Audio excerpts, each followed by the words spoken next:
Muy bien, cuarto y último bloque de la noche de hoy.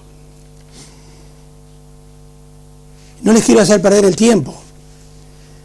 Por ejemplo, si aquellos a los que no les guste el pan con manteca pueden hacer zapping o apagar directamente el televisor, porque el invitado que traemos esta noche, el psicólogo Juan del Amor Moya, que nos hablará en 2 entregas, esta semana y la que viene, nos va a instruir acerca de los sueños. Es un acérrimo defensor del pan con manteca. Entonces reitero que todos aquellos que no estén de acuerdo con él en ese sentido pueden cambiar o apagar el televisor. Y nosotros le hicimos algunas preguntas para dar un perfil de su personalidad. Por ejemplo, le preguntamos cuál es su deporte preferido. Él nos dijo andar. Él nos dijo que no es muy amante del deporte, pero que en fútbol, que algo le gusta, es simpatizante del Osasuna de Pamplona. También nos dijo que su color favorito es el amarillo. Nos dijo que desde el punto de vista político es del Partido Socialista. En cuanto a las chicas, a las mujeres, dice que la que más le ha gustado en su vida ha sido su mujer actual, a pesar de que las castañas le tiran bastante. Y les digo todo esto porque todos aquellos que no estén de acuerdo con estos presupuestos, aquellos que no les guste andar, que no les gusten los vascos, en este caso él es, ya les dije, simpatizante de los Osasuna, que el amarillo también les disgusta muchísimo, no pierdan tiempo. A veces me parece retrotraerme al patio de la escuela primaria, donde a cada momento la maestra recibía un niño o una niña que le decía: señorita, fulanito me empujó y casi me caí. Señorita, fulanito me tiró de las trenzas. Grandes problemas para pequeñas soluciones. Y cuando salgo a caminar por Seijín, por Moratalla, por Caravaca de la Cruz, y se me acerca mucha gente y no me dice: señorita, tengo tal o cual problema. Me dice cosas, o me dicen cosas que realmente a nosotros nos duelen muchísimo. Porque nosotros podemos o no estar de acuerdo con que a mi amigo Juan, le guste o no el pan con manteca, nos guste o no que sea hincha de los Osasuna, nos guste o no que les guste a él, le agrade el color amarillo. Nosotros lo traemos para que nos hable de psicología, para que nos instruya, para aprender no solo de su sabiduría, sino de su forma de decir las cosas. Hay un pensamiento popular que dice que ante el vicio de pedir está la virtud de no dar. Nosotros queremos decirles, parafraseando esto, que ante el vicio de criticar, para nosotros todos tenemos la virtud, en el 99,9% de los casos, de aplicar la sinrazón. Quiero que piensen en esto, quiero que piensen que tengo un invitado de lujo, reitero, un invitado de lujo que nos viene en todos los casos y en todos los temas que tocamos a enriquecer y enriquecer muchísimo. Dicho esto, buenas noches, Juan. Hola, buenas noches. Me has sorprendido, me has sorprendido agradablemente y además me has emocionado. Debe de ser la Navidad. Muy bien. Gracias Milton. Me acuerdo perfectamente bien que Pedro Calderón de la Barca, nacido allá en los albores del siglo XVII, un sacerdote nacido en Valladolid, en La vida es sueño, ¿quién no lo sabe? ¿Quién no lo ha leído alguna vez? Nos decía en el monólogo de Segismundo, en la segunda jornada, ¿qué es la vida? Un frenesí. ¿Qué es la vida? Una ilusión, una sombra, una ficción.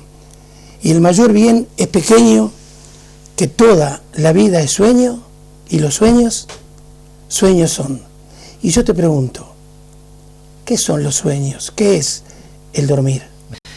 Pues lo que dan ganas, Milton, es de seguir a Calderón de la Barca. Yo sueño que estoy aquí de estas prisiones cargado, mas soñé que en otro estado más lisonjero me vi, y que es la vida, bueno. Pues, pero no venimos a hablar de Calderón, venimos a hablar del sueño de los sueños.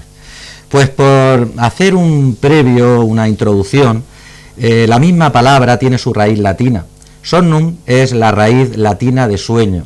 De ahí algunas palabras que se derivan, algunos términos, vocablos, como puede ser sonámbulo, somnífero, somnoliento. Y después, esa es la parte, llamémosle, de sueño, en la cual el organismo actúa y el cerebro está inactivo, en la parte esa del sueño. El organismo actúa pues segregando unas hormonas que se diluyen en la sangre, también los tejidos que ya están inactivos, que están muertos, se desprende el organismo. Acuérdate que, bueno, mis abuelas me lo decían, ya eran sabias en su día, que cuando se duerme se crece. Incluso raro es el pediatra que dice despierta al crío para darle de comer, porque el sueño en sí es reparador del organismo. Esa es una parte del sueño. Y hay otra parte que se califica como onírica, que viene del griego, onar. Esa es la raíz de la palabra, y esa parte onírica es la parte de ensueño, cuando se sueña. Entonces en ese momento, en esa fase del sueño, es cuando el cerebro está totalmente activo, lo que es el tronco cerebral manda unas órdenes al sistema autónomo, al sistema, llamémosle, motor, para que se quede quieto, es cuando el cuerpo está totalmente quieto y el cerebro está en activo total. Se llama fase REM, que son unas siglas en inglés, que significa movimiento ocular rápido. Entonces es cuando se produce la ensoñación. Entonces esas son las dos partes de que se compone el sueño, pero que a la misma vez ese dormir pues nos hace reparar todo lo que es el cansancio de la actividad diaria a nivel diurno, y luego a nivel nocturno, pues normalmente cuando se duerme, pues el cuerpo se repara, tanto el cerebro, la mente, como el cuerpo. Ahora bien, yo te preguntaría, ¿cuánto en realidad entonces se necesita dormir y qué ocurre si no duermo? Bueno, pues la cantidad en horas de sueño depende de la edad que tenga la persona. Se puede hacer una media. Por ejemplo, un bebé recién nacido hasta los 4 meses, lo normal es que duerma entre 16 horas y 17 horas. A partir de los 3 meses empiezan a dormir un poco menos. Hasta los 6 meses pues pueden dormir unas 14 horas. Y digo no, y cuando estoy hablando de esto no estoy hablando seguidas, ¿verdad? Estoy hablando de 14 horas a lo largo de un día entero de 24 horas. Cuando se pasa ya del año a los 3 años, se reduce en 1 hora, y luego pues hasta los 10, 12, 14 años, lo normal es dormir entre 9 y 10 horas. Un adulto, pues lo normal es que duerma pues 8 horas, ¿verdad? Hay adultos que suelen dormir hasta 3 horas, pero es raro. Entonces, las horas que yo te estoy comentando, poniendo una amplitud de más o menos 2 horas, es decir, 2 horas más o 2 horas menos, estaría dentro de lo normal, de lo que llamamos normal. Cuando se sale de esa amplitud, pues es motivo de preocuparnos. Si es un hijo, si es una persona adulta, es porque hay un motivo, algo pasa, que es lo que habría que averiguar, investigar, para llegar a dormir esas 8 horas que necesitamos como adultos y que son importantes para, repito, hacer una reparación de nuestra actividad a nivel mental y a nivel lo que es del organismo. Ahora, sí. ¿Se duerme las horas que se duerman, por ejemplo, toda la noche de una vez? ¿O durmiendo soñamos y hay diferentes fases de ese sueño? Sí, es muy importante, Milton, lo que me acabas de preguntar, porque realmente ahí está la clave de cómo podemos interpretar tanto los problemas que tengamos o tengan nuestros hijos con el sueño, como a la misma vez cómo se pueden abordar las soluciones. No se duerme de una vez, Milton, se duerme por ciclos. Entonces, una noche, pues es fácil que podamos tener hasta 4 y 5 ciclos de sueño. Entonces, si nos imaginamos, por hacer un símil, nosotros en psicología se le llama la campana de Gauss, si nos imaginamos una montaña como una campana, en la que, bueno, es una montaña en la que tiene su subida y su bajada, pues ahí vamos a situar un ciclo de sueño. Entonces, al principio de la subida de la montaña, que prácticamente es un 5% de ese ciclo de sueño, estaríamos en lo que solemos llamarle el duermevela. Es cuando uno tiene sueño, empieza como a dormirse y está en esa fase primera, duermevela, en la que te estás como medio durmiendo, te estás transponiendo. Precisamente en la fase donde suelen producirse algún tipo de fantasías o de alucinaciones. Cuando pasa esa fase, llegamos a la segunda fase, ya empezamos a subir la montaña, en la que es un sueño, vamos, un poco más profundo, ya ha pasado el duermevela, es más difícil de despertarte, y prácticamente en esa fase de sueño en la que el cerebro está inactivo y el cuerpo, el organismo sí que está activo, prácticamente es el 50% de nuestro sueño.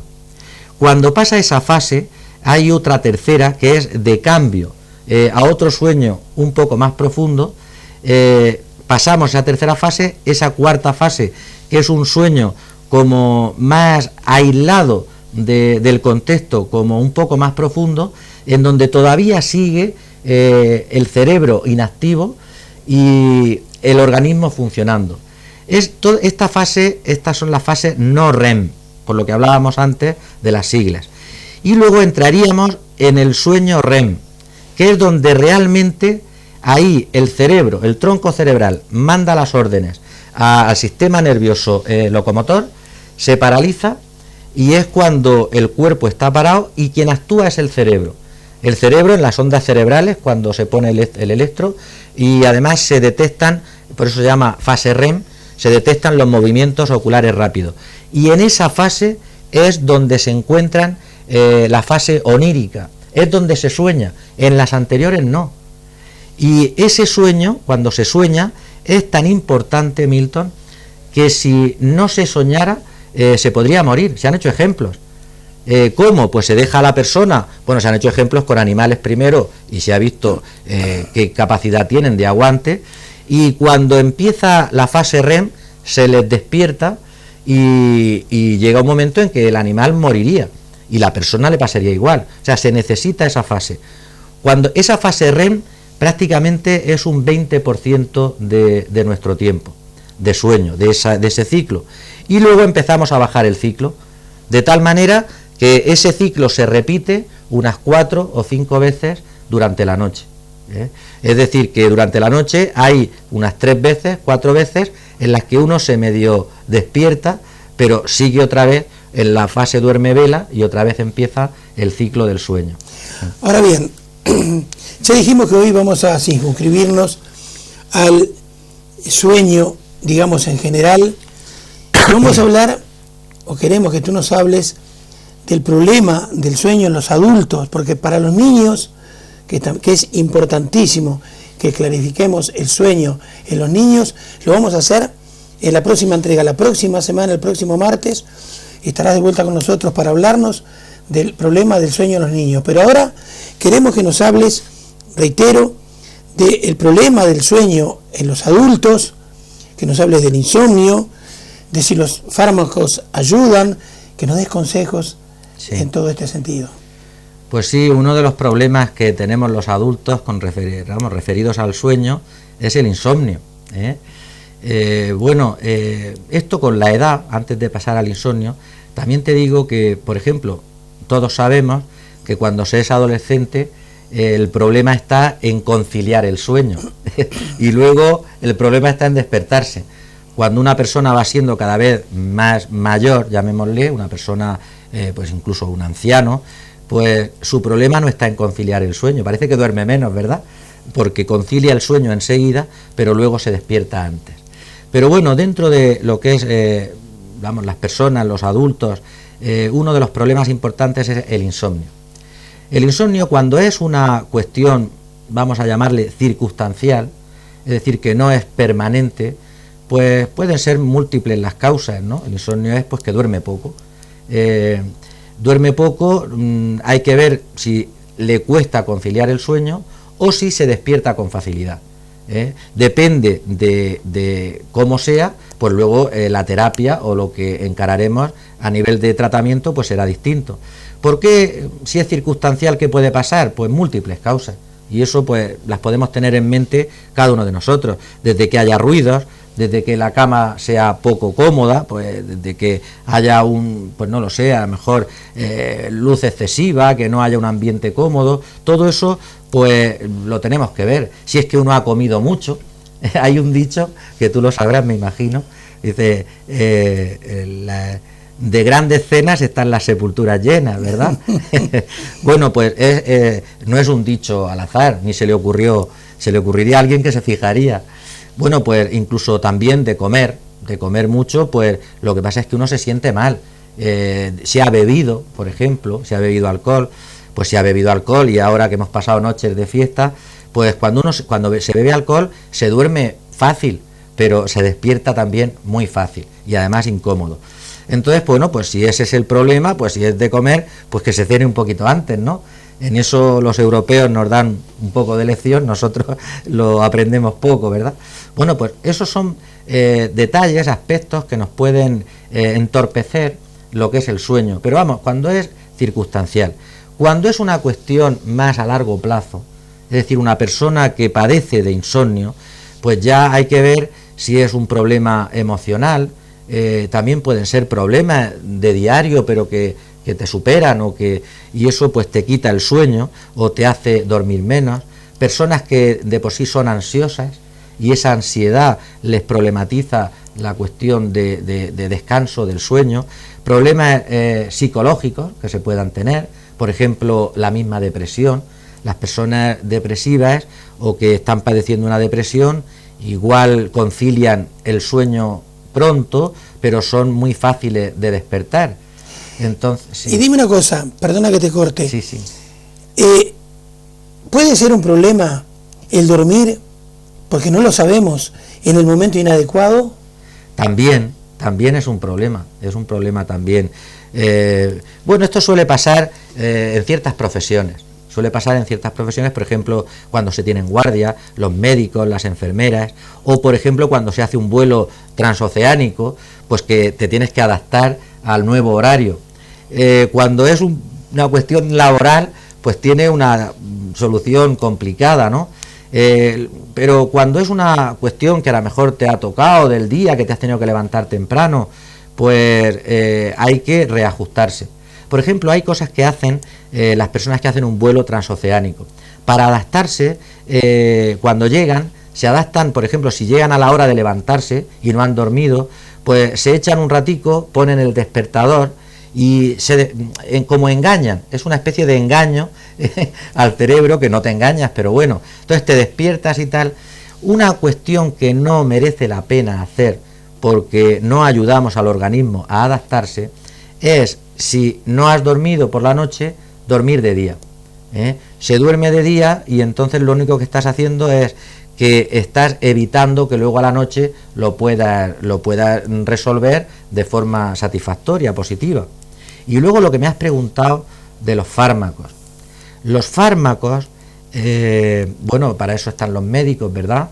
Pero cuando mandan los médicos fármacos para dormir, normalmente no se debe de abusar, porque el fármaco, cuando es el mismo fármaco y se mantiene en el tiempo, al final no sigue cumpliendo sus propiedades, pero hay otra cuestión negativa, y es que crea dependencia.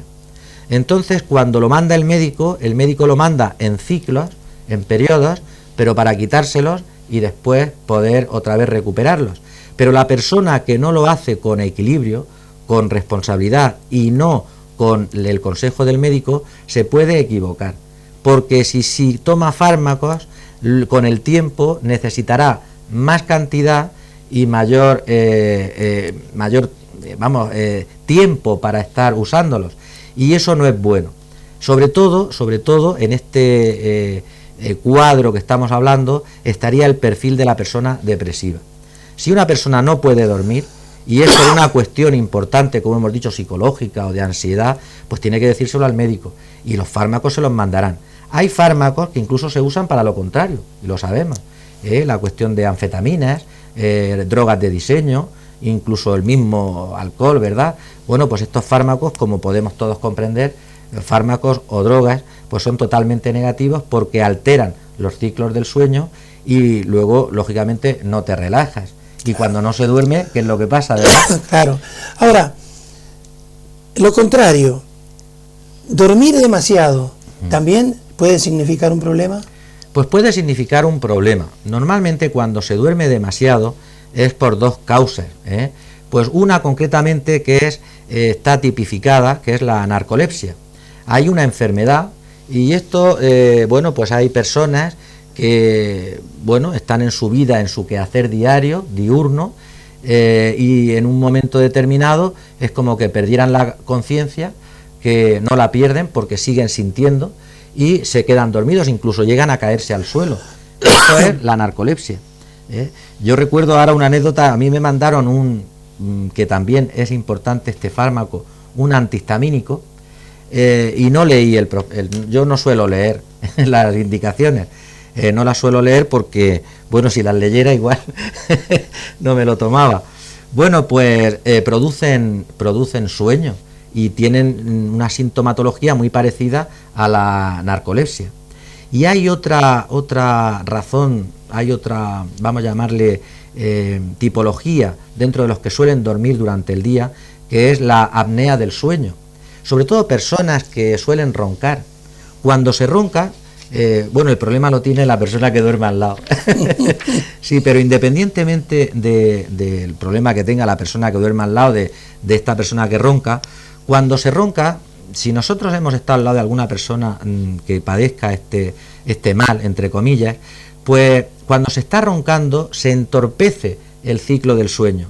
Y sobre todo hay otra cuestión que se entorpece, que si nos damos cuenta, yo me acuerdo que a mi hijo le pasaba, que roncaba y tal, luego se solucionó, pues hay como, no llega al segundo o 2 segundos, como si les faltara la respiración, como si se quedaran entrecortados, hasta el punto que llega a asustar.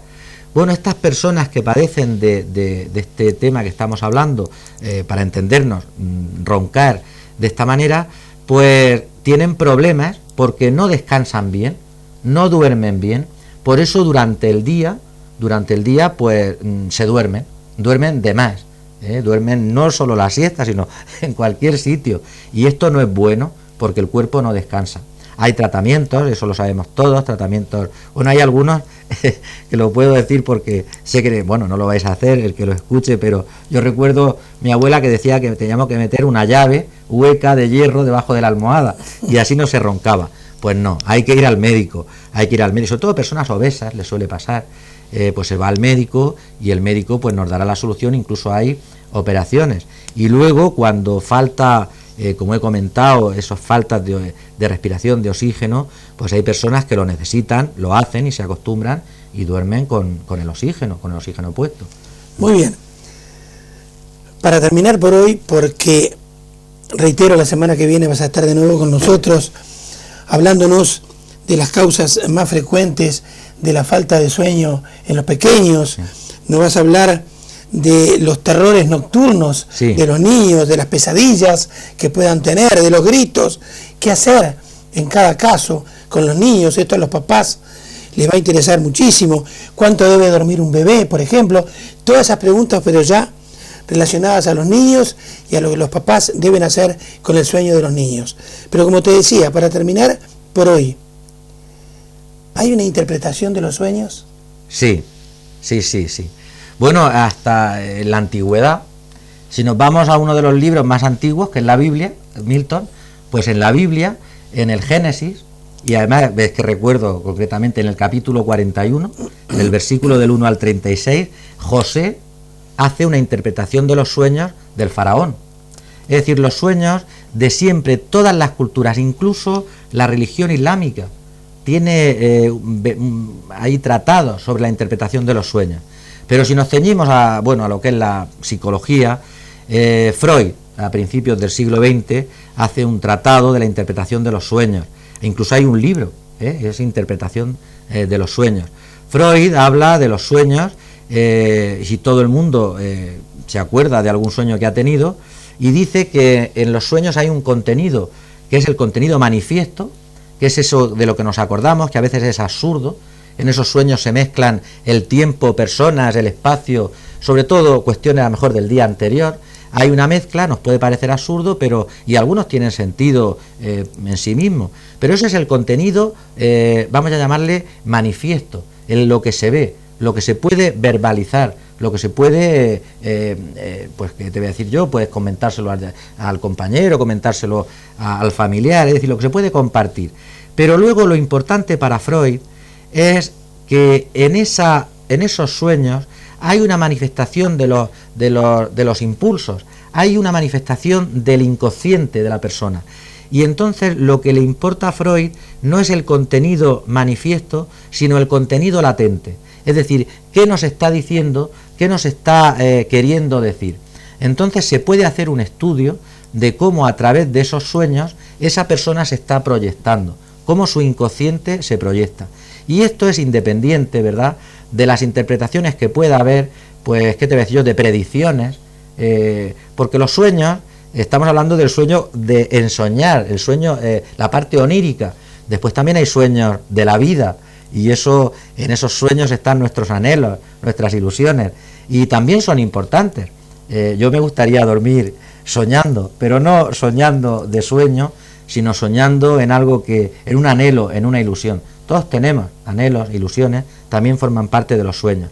Pero yo ya no soy partidario de la cuestión esotérica, de interpretación de esos sueños, en las que parece que hay algunas culturas, religiones, sobre todo parte del esoterismo, en los que los sueños los ven como premonitorios, como te están prediciendo el futuro. Yo lo veo más bien como una proyección de ese inconsciente, en el que ahí pues esas pulsiones afloran de manera, vamos a usar una palabra, salvaje, sin control, pero que luego se puede estudiar, se puede analizar a través del psicoanálisis y poder ver qué está diciendo esa persona, qué es lo que le preocupa, qué fase no ha cubierto satisfactoriamente y cómo debería de trabajarlo a nivel personal y a nivel relacional. Muy bien. Sí. Te agradecemos una vez más muchísimo que hayas venido a visitarnos y que vengas la próxima semana, reitero, a hablar de los niños, de los bebés y sus sueños. Te reitero, agradeciéndote de todo corazón que estés semana a semana con nosotros. Y a ustedes decirles que espero que aquellos a los que no les gusta el pan con manteca, pero que de todas maneras hayan seguido en nuestra sintonía y se hayan deleitado con lo que Juan del Amor hoy nos dijo.